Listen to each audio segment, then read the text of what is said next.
PDG Ali Maïmona, c'est une chose à la Alma Congo TV, l'homme service du peuple, Andema Solo. Donc pas Ali Maïmona, Alma Congo. Alma Congo service à wa. Bolanda rabiswa vérité à la PDG Ali Maïmona, Alma Congo service à wa.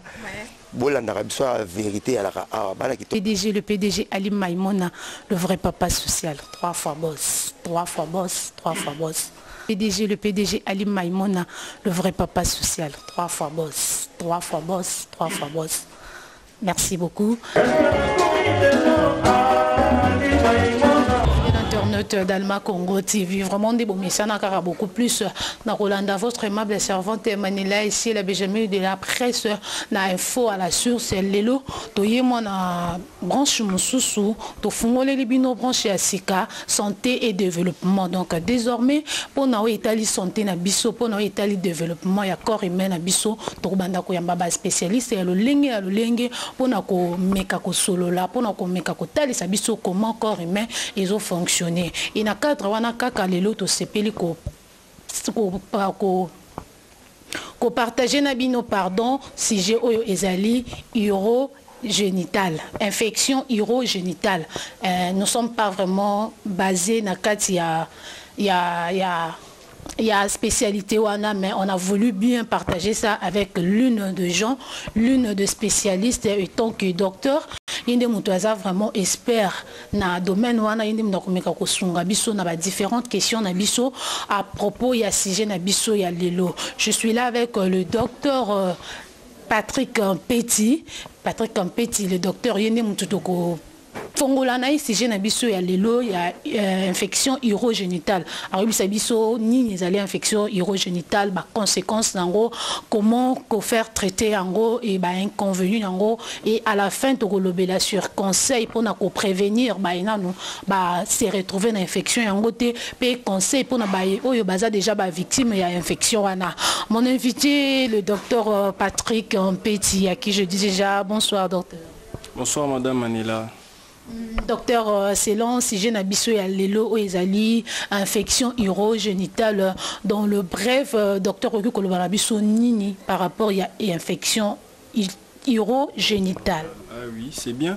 En fait, infection urogénitale, c'est trop simple comme quand nenge moizoloba. Nous avons urogénitale. Uro là c'est plus masuba.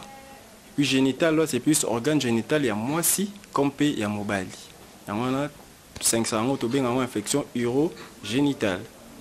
Il y a infection urogénitale, docteur, est-ce qu'on peut savoir comment infection est séparée de la moto? Donc, ça se fait comment? Déjà, tant que bien infection. Donc, tant que côté na cause. La cause nango. La cause où ils ont mingi vraiment répandu, où il y a open des apps que où besoin médecin tout tourne à malade ils allaient chez une femme tout comme Mobali comme moi si plusieurs molonga bamilongani bamibali ebele to basi ebele à la fois aux okutana mibali ebele basi ebele au savoir avoir section na bango non protégé aux a exposé à aux infection urinaire et puis de deux ils ont mesures hygiéniques. Comment moi si à ça la soin yanzoto naï. Ce sont marambilo mi balé wana au biso tout tête tout bête la on c'était.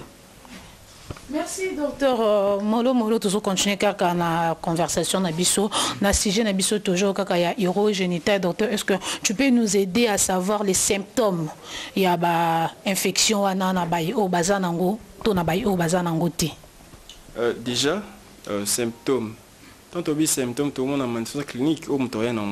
Déjà, les infections, ressentir dans c'est la fièvre. La fièvre. Ah, tout passe. Tant que tout passe, il y a un médecin. À partir de là, le médecin a examiné moi si, tout mobali. Je suis un médecin pour que je passe. Je suis un médecin pour soit souba azoka douleur, ou tu as une amygdalgie.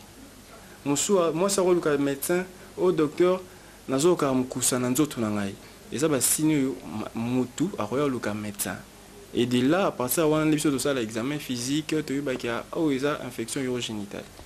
Ok, docteur so ina kozonga moi simamuke ondongo uti koloba na biso que infection urogénitale les infections oyo ça ezo eza mo oyo eza englobé na deux mots et puis na urine pardon et puis na génital génital est pareil à moi sito ya mobile. En parlant de général entre mobile et na moi si nani vraiment aza victime ya makasi na infection oyo et pourquoi? Oui, Moutaza exposé na maladie ou bien infection urogénitale. Il faut savoir selon l'anatomie, c'est l'homme mobile n'est pas exposé mingi. Pourquoi? Au moni nanzoto na biso ya mwasi comme bali. Ton est loko mo bien aka irètre. Donc c'est là où masuba et les kaka. Irètre externe. Et pas mobile ezalaka mokuse et pas moi si eza molai. D'où moi si mobile a la facilité ceux qui a contacté microbes dans notre naï a la facilité de faire ça par rapport à moi si il retourne les amoulay et puis moi si nzamba pisai vraiment il on a évité son bien on y chance bazan na pH acide dans notre na ba on a vu ici pH on a tellement acide et permettra déjà et bon ma microbe mususu ya ngona na so mobile ya na pH acide dans la tête. Le mobile a la facilité à développer une infection urinaire que chez la femme. Parce que le mobile est là au moi ici une fois, deux fois. Dans une semaine, à signe clinique, je ne pas si fièvre, je ne pas si. Mais la femme, moi, ça revend pendant 3-4 mois sans symptômes. Mais il ne faut pas oublier qu'il y a des infections urinaires urogénitales et ça rappelle asymptomatique. Donc, sans signe aux autres et l'autre côté. Mais vous avez développé déjà une infection urogénitale. Merci beaucoup, fidèle internaute. J'espère que vous allez comprendre vraiment, docteur, parce que c'est clair. Ceux qui s'intéressent à qui n'a sujet, parce que les sujet est à l'immobilité, est à l'immobilité. Et bisognon, surtout le en général, tous autres souffrir na cause non parce que les docteurs a outu koloba awa, ils ont une infection cause à la queue, aux anango, mais peut-être parfois dans les bandits bassines nangote. Yo monaka oza bien mais za katina yo et gloire à Dieu na ba o baza déjà na ba symptômes wana baza déjà na ba bilembo wana zo la kisake baza nango ba ke ko se faire traiter. Voilà pourquoi je dis que si j'ai oyo ezo intéressé biso nyonso na ba baza nango na biso ba yeto yebike tozana nango te. Donc tu as une chose que tu viens de nous dire avant olbaki ke moi sinon mobali baza bato baroko ko attraper infection wana et netina moi si o aza infecté na ba infection wana traitement nango eza comment et puis ya mobali pesa comment d'abord eza moni infection urinaire et comment elo moko neti tabou na Kinshasa lelo donc moi si boya sa docteur et puis kenga mikusa na nzoto enfin azoka on neti masoni mobuyi. Je sais pas si Manela ça fait peut-être 6 mois au Koutana médecin té dans un question à Koutana médecin expliquer une autre langue non et ça maladie tu viens au loki médecin expliquer docteur nazoka quoi libomu pasi ceux qui n'a vendu de fois na mona na nzoto na basi maya pembe otobenga les corée mais c'est ça moi si boya ku bon ma randiti la sonne. Et pourtant, on a collé sa maladie, bah collé sa hanté. En plus, tant qu'on y a bon hôpital, bis tant que médecin, tu aussi un examen, tu aussi peut-être examen sédiment urinaire, tu aussi un prélèvement bah les courriers, tu aussi un marmé belé. De l'année tant tu aussi un bon temps auquel nous sommes l'examen, tu aussi soumettre un traitement antibiotique ou correspondre na microbe bakouti parce que infection urinaire c'est bien. Et ça, les microbes et belé te développent. Tant que non, c'est dû dans plusieurs parties. Mon long est belé à la fois. Donc, on a contracté coteau et pas papier aux huiles, germe encore. Ok, pas aux huiles. En fait, tant qu'on s'en ici, et c'est développé. Tant qu'on a l'examen peut-être en sous-bas, il y a un sédiment et CBU plus antibiogramme. Côté bas, un germe aux huiles, un frottis vaginal. Na germe aux sensibilité c'est plus na oui. Maintenant le mal c'est quoi? Les jeunes filles, comme on est sur des tabous, aux autres Sony, aux médecins, donc comment que des bouches à l'oreille. Ah, et puis que ok pas Kamano qui gagne, et puis que n'a mikolo no wa mukusa, ah mukusa infection urinaire. On a mis là qui sur. Au zupe qui si au meli. Surtout dans les problèmes, c'est pas pharmacien. Bino ba eboza libanda mboka moi ça se comprend mais biso na Congo ah bande ko ba pharmacien pe ba osunga bisote. Oko ke na pharmacie we bisi papa na yo ka mukosa. Ye moka biso somba oyo. Oki omela nda. Les pharmaciens la pharmacie c'est pas un hôpital. Yo que pas pharmacie c'est pharmacien na zo ka limpasi, non? Oye na hôpital. Ben examiner pas médecin. Médecin dans ça l'ordonnance, a-t-il pas pharmacien?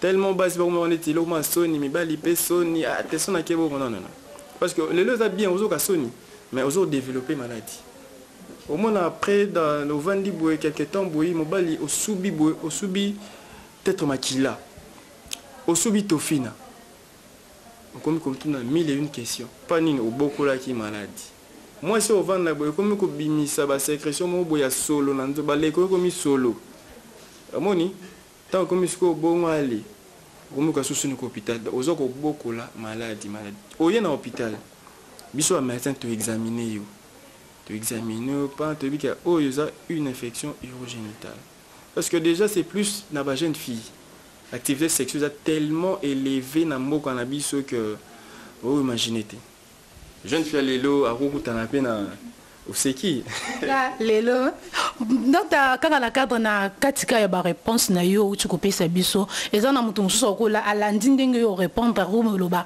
na réponse au docteur le bien mususu ko za na ba partenaire ebele ezana mutu mususu ko ba ke ya zani na ba partenaire ebele tazaka na partenaire moko mais à tout moment on se retrouvera toujours infecté et puis ezana mususu ba ko ba Amélie Bakisi à se faire soigner na ba infection mais infection ezo résister toujours car la nzoto na deux cas wana docteur ko lo bana ba yo ba to souffrir na kami balé wana nini ya on le bit et ça pour moi hygiène na plusieurs molongani c'est bien beau ça moi si na o bi que ça fidèle mais il y a des période mon père moi si pe à robot ya pe hein abi le plan papa aussi matin yo papa pe wa na posa obi malibanda sobeti moto uzuma ujana tant c'est long libanda o yena bilo aussi libanda yo na pas moi sur ndakuti au PC yo pour me la kisi parce que nous avons ba germe basé belé aussi conseil pas moninga na angala me la kisio yo bébé kisi ne ngona infection OK pharmacie au sombi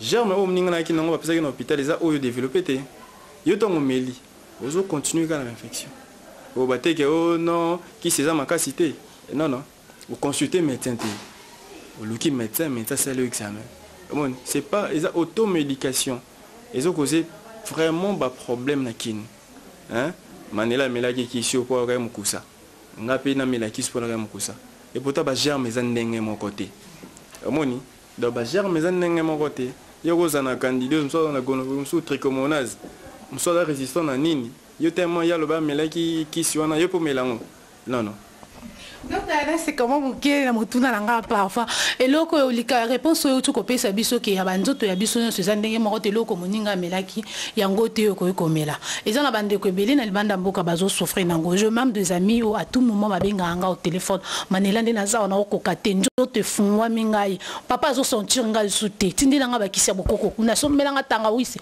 sombelanga boye est-ce que babiloko wana pe to sala kaka po du choix exacté. L'autre chose, quand on parle de ça, on doit se mettre aussi, parce que nous ne sommes pas des spécialistes. Tu vois, il y en a peut-être par ignorance. Bah, comme vous êtes vraiment expert, beaucoup aider na biso, na Bible na biso. Au sommet le bongo au tindeli. Est-ce que tozo sunga bango pe na traitement moko o eza normal ou bien tozo boma bango susu na ko boko la ba infection yango? Parce que le traitement il y a beaucoup ils ont dosité parce que tout attend oui si bakalala na on a butu na tongo longo là donc après sur dosité je ne sais pas ce qui na critiquer médecine traditionnelle mais différence est entre la médecine moderne et la médecine traditionnelle amoni biso on traite avec des preuves amoni ya bengio o manela nazoka boy et puis c'était tanga wisi pour tanga wisi traité ni et kamanzoto tanga wisi pour citron citron kangin zoto eh ben infection ici li. Il a pratiquement à décourager et ça bien té. Au hôpital au un médecin examiné, médecin paye sur traitement. Parce que yo tango bengo pesant azoka nzota nanga mose fongami nabaka tanga wisi ubaki tanga wisi yo tindele pe tanga wisi abaki même il ozo continuer ka luka médecin hein il faut luka médecin soyez un médecin oyeba que oyo peut-être ce sont de causes d'infection urinaire tout traitant boui siko docteur na ngambo ya mwasi na mobali ba infection ngo lobi na biso urogénital ezakaka masuba na sexe mais pourquoi beaucoup plus souvent sinda zo souffrir makasi na ba infection ngo ke mobali il y a on a l'obité c'est un problème de santé publique na mwasi na mobali oyoka soni oyoka médecin il sait que non mais tala na molaki mai moi bimanga na nzoto ah médecin na mona na salité parce que hygiène peut faire partie de l'infection. Ah, maintenant, si on a une salité. Non, c'est un problème de santé publique. Le médecin examiné à ici. Mais au contraire, comme on est ici, au moins à Sony. Ah, le médecin, surtout bien la fibre va savoir toucher vaginal. Ah, médecin, on a eu caca, on a touché. On a été. Na melara amoxicilline na lobaki. Na melakisio na lobaki. Non, c'est très dangereux. C'est vraiment ma vie. Au coup d'un médecin examiné, à 5 examen, à plus sur traitement. Si vous avez il y a soin, il y a propriété peut-être vaginale, appelons ça comme ça, pour n'être moto à éviter l'infection. Soigner ça la et il est recommandé comment traitement n'est nini. Maïkaka ou il faut utiliser des produits moussous comment? Déjà, la précaution. Déjà, tellement de causes. Ils ont plusieurs rapports sexuels avec plusieurs personnes non protégées. Hein? Déjà, au ça nous bien intime mais ce côté là les belés. Vous savez le côté. Au côté les belés, au ça rapport sexuel non protégé. C'est discipliné d'abord. Ils ont pas si pour nos jeunes filles les moins de fois moi c'est ce que non il y a préservatif non ça ne change rien en rapport sexuel avec ou sans et pourtant on a préservatif qui est protégé contre les grossesses indésirées on a infection urogénitale parce que mon toko t'es éviter soit outil wapi et puis de deux ils ont bien intime quand tu t'es donc moi sur la mbina tongo il faut se relancer ton ayo même avec de l'eau maïkaka on s'appelle aussi antiseptique il y en a belé na marché na biso bateka d'abord on s'est discipliné au vie sexuelle na yo d'abord on s'est discipliné d'abord tu fais avec préservatif et puis de deux soigner hygiène na yo. Merci beaucoup, docteur Nakar de Carrière Hygiène, étant que spécialiste. Vraiment que tu vraiment ko ninga na makasi na mboka na biso Kinshasa, o ba pekisi ba biso bandeko basi ko salela ba lingette, ko salela ba protège slip. Vraiment information ils a vraiment capté vraiment bien té. Wana neti na mboka na biso Kinshasa. Soto ke na ngambo bandeko na biso bazali banda ya mboka, mundele a faciliter bango na ndenge nyonso. Atela bango ba produit nyonso marché à tout moment pour na ba bain intime na bango. Siko biso na Kinshasa loka ba pekisi biso kaka protège slip na ba lingette. Na ko salela ngo na ba sexe na bisoté bongo combien de fois bango bazana banda mboka na ba poto kuna o bazo utiliser ba produit nyonso oyo mindele bazo poto zomo na pe cause nango bazo souffrir nango makasi au moniteur on dit que ba prothèse slip là nyonso ça fait partie de l'hygiène au moins la blanche jeune fille a tché ban hygiénique na tongo ti lobi na tongo au moni donc tu es bon génie na tongo ou le peut-être na pourquoi au tamboli nous se sentons que ça fait partie à hygiène faut savoir ça tu es bon génie malgré que ça ce sont de produits cancérigènes mais c'est plus utilisation parce que là on soit abusivement il crée un problème au tu es bon génie na tongo peut-être vers 10h midi au contrôler bande na yo au longo li bande au soko le tu es bon de mususu mais yo cheba no na tango bimo ke no zando tamboli o toki ale ozongi ndako 18h à 19h. Le Sogo il peut bien être. Mais non. Moi de mon côté peut-être na mon ba facilité biso makasi na ba bande génique peut-être pour la utilisation de muteriko boma biso mais na kozonga moi sima na ndenge bakoko na so banda ko salela ba mama na so banda ko salela ba morceau ya ba pano na banda ko salela ba linge ngako tuna mona ka yango nezaki penda succès ya ba infection makasi par rapport ya utilisation ya bande génique lelo étant que spécialiste je sais pas ce qui au col maman na biso déjà yagité moni maman rozana serviette na sailaka soka siso serviette na a sokoli serviette a désinfecter avant a chango a repasser moni ma différence donc ça fait partie de la hygiène a salini na a sokoli atandi na moi a désinfecter et puis a repasser mais imagine faire les loboué même pour a repasser sous-vêtement na c'est au sokoli sous-vêtement c'est bien bon. Maintenant, il y a des microbes dans mon pépé. Avant de le repasser, même pour repasser, c'est difficile. Bien, pour repasser sous vêtements, c'est difficile. Vous pensez que linge ou na serviette ou nous attend, il y a un vraiment convenablement. Pour nous tous il y a un film susukutu ngana mimo na kamwa. Makila na yemo kwa zoyo kango somo. Donc même bande génique qui l'air à longo, il peut aluka rincer en guata. Azoko kata azoka ki donc nam bongo kaka boaki. Muto bongo vous pensez que les jets to serviette hygiénique n'est pas en facilité vraiment à traiter convenablement. Mais ce qu'on il faut avoir un principe hygiénique. Hein? Et c'est ça qu'on a bien il y a moi aussi. Il faut avoir un principe hygiénique. Il souhaite mon l'attaque. Ça au secours aussi si aurait passé. Écoutez rien et donc et l'autre côté. Hein? Merci beaucoup docteur. Quand on dit que hygiène, c'est ça. Ni to komi ko chiter vraiment na suka ya émission na biso ya lelo mais to attaquer pe basi ebele to me kana ko simba mo mobile ata muke na question moko docteur ndongo lobi ke moi signonso na appareil génital na ye azanga mo ba symptômes ya infection te siko pona bande ko mibali aza tout moment na katika cha makolo ya moi si avant rapport sexuel baza en cause te ba sepelaka mingi biko lécher basi na bango avant ça la rapport sexuel. J'espère que bango baza exposé te. Exposé comment parce que au moins déjà muqueuse vaginale, nous autres moi aussi, na muqueuse buccale, déjà presque ndenge moko. Hein? Au cause au rôle taper microbe moko na autres moi aussi au développement on a opé. Ah bon? Oui. Parce que ça presque muqueuse est presque ndenge moko.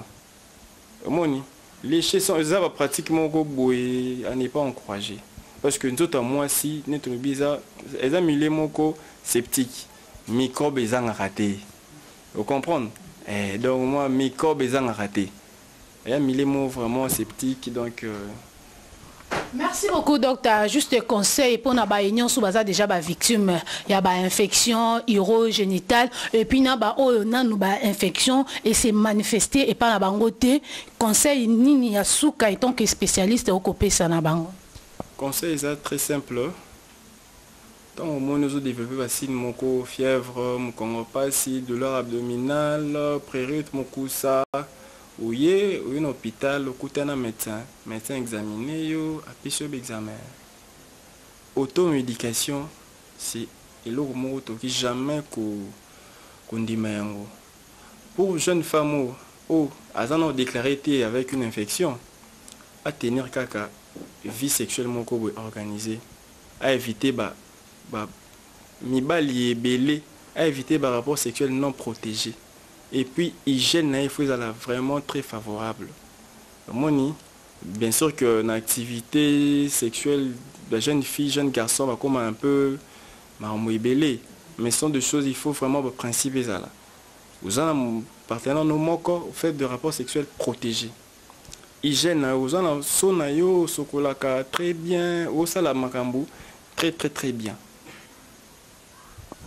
Vraiment, merci beaucoup. Hein, la binonion Oyo Borolanda, Bisso, Pebolandi, Bisso. Vraiment, là, je tiens à vous signaler déjà, bon, mais ça n'a déjà un espace Nabino Santé et Développement. Awande Bissika Makamboizali, parce que le corps humain a ses caprices, le corps humain a ses défauts, le corps humain a des réalités. On a là, experté et a facilité pour te comprendre. Donc là, nous sommes obligés à Koyambaba expert, à Koyambaba spécialiste dans le domaine où est Tangami Santé. Donc, le docteur Patrick Mpeti est là. Bon, mais ça n'en a pas parce que mingi ndor banozala wana pour tout développer kanaye ba sujet est belé bino bozu peut-être occasion première fois Rolanda la Benjamin de la presse manila c'est parfois bocha waouh peut-être bo excusez biso pour la terme même surtout employé parce que c'est la toute première fois boyo kabiso to le baron parce que bo message na biso na assiette au vraiment ce qui est dérangé bino to s'excuser mais on n'a pas le choix. On est obligé de citer parce que vraiment nous sommes arrivés à la fin de mon côté. Déjà je vous dis un grand merci. Merci na suggestion na bino yo oyo moni oza souffrante na problème moko ko hésiter comme la biso mon numéro est toujours affiché là na na c'est ba téléphone na bino ya ba machine na bino ya ba écran na bino comme la biso malade na yo comme la biso problème na ondeka bo misana na ba félicitations na ba suggestion na santé et développement pe ezawa ba maladie comme maladie, problème nous sommes en la santé, comme la biso to koluka ba expert mais kako partager en maître et docteur Patrick Mpeti un mot de la fin remerciement. Je dis d'abord un grand merci na hôpital Bayambi biso parce que bibi le BBC ko Bayambi binobo na esengo botika kimia. J'ai dit d'un côté amnazon son ngamba maître to mais kako remercier les docteurs le représentant il y a hôpital pour na accueil pe monter mama la moi la kisibiso. Déjà, comme conseil, jeune fille comme jeune garçon, elle a vraiment très kengé dans la vie, surtout dans la période d'activité sexuelle. Il faut savoir comment se protéger. Parce que l'infection les a vraiment un problème de santé publique, ou te belé va ignorer. Et puis de deux, on remercier vraiment, il y a bien mon maître.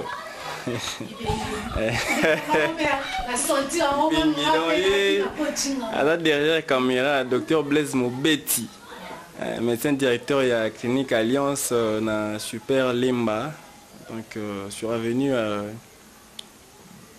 Bangamelo. Donc soyez hôpital Alliance, vraiment, boya belé avec vos problèmes, certainement la solution est bien alliée. C'est une équipe très jeune, un médecin, on est encadré par un médecin si très jeune, donc Ibengue.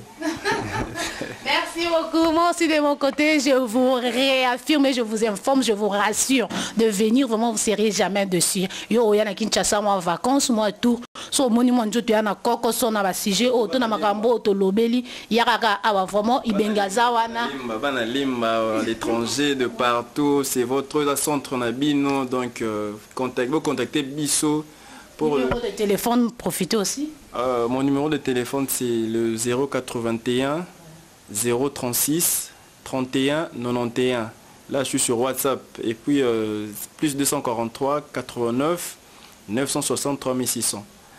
Il y a Ibengende. Merci beaucoup Ibenge, même prochainement. Merci à vous le PDG Ali Maïmona, notre député, et merci à mon réalisateur Jumi Kapangala, Montréal. Merci à Brice, mon confrère, et sans oublier Aurédi Bassoko, mon akadewala penomon tukana biso na Alma, la reine du royaume allemand Manila ici la Benjamin de la presse. Je resterai toujours. Anaza tabo mon ngate be bara toujours ki nazaka tant que Ali Maïmona le roi Azali, la princesse, je suis la seule. Pour aujourd'hui, je vous laisse. Vraiment, retrouvons-nous prochainement. Bye bye.